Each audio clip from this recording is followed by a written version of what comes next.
Alors, l'objectif de la leçon d'aujourd'hui, c'est d'exprimer l'enthalpie d'une réaction de plusieurs façons. Donc, de savoir le faire et quand c'est fait, de savoir interpréter ce que ça veut dire. Donc, la première façon, c'est de donner l'enthalpie de la réaction molaire. Donc, il faut préciser quelle réaction. Et il faut préciser la substance par rapport à laquelle on calcule. Donc, on pourrait très bien vous dire delta CHM de CH3OH. Et à partir de ça, vous devez comprendre C pour combustion.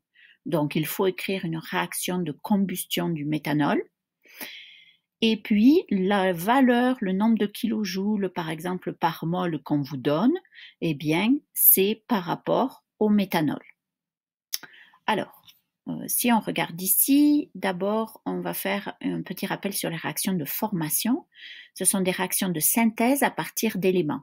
Donc, si on vous donne, par exemple, l'enthalpie de formation du méthanol, l'enthalpie molaire de formation du méthanol, eh bien, vous devez écrire cette réaction-là. Donc, vous prenez tous les éléments qu'il y a dans le méthanol, carbone, hydrogène, oxygène.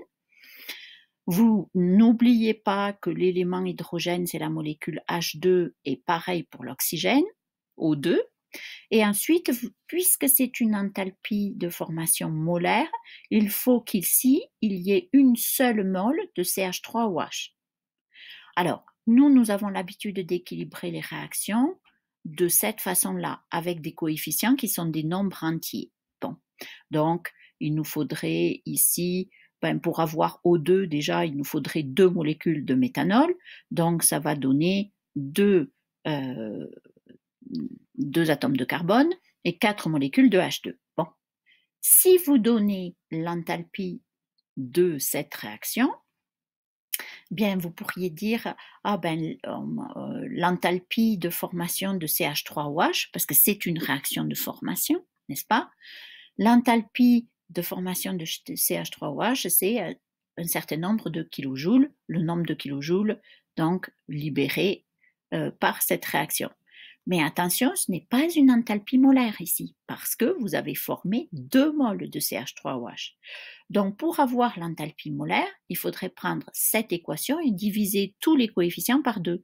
C'est ce qu'on a fait ici. Et on a un coefficient 1,5. Vous n'êtes pas habitué à ça, mais il n'y a aucun problème. Donc, ici, l'enthalpie de cette réaction, c'est bien l'enthalpie de formation molaire de CH3OH, parce qu'ici, vous avez bien une mole. Pour la combustion, revenons à notre combustion tout à l'heure, notre exemple pour CH3OH. Donc, l'enthalpie molaire de combustion de CH3OH, il faut que j'écrive la réaction de combustion de CH3OH, mais d'une mole. Et l'enthalpie de cette réaction, ce sera l'enthalpie molaire de combustion.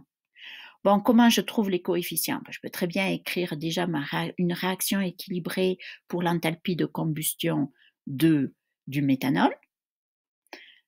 L'enthalpie de cette réaction, ce ne sera pas une enthalpie de combustion molaire, puisqu'ici, je suis partie de 2 moles de méthanol. Donc, je divise tous mes coefficients par 2 et j'obtiens ici la réaction pour laquelle l'enthalpie de cette réaction, c'est bien l'enthalpie de combustion molaire du méthanol. J'ai une mole de méthanol qui a subi une combustion.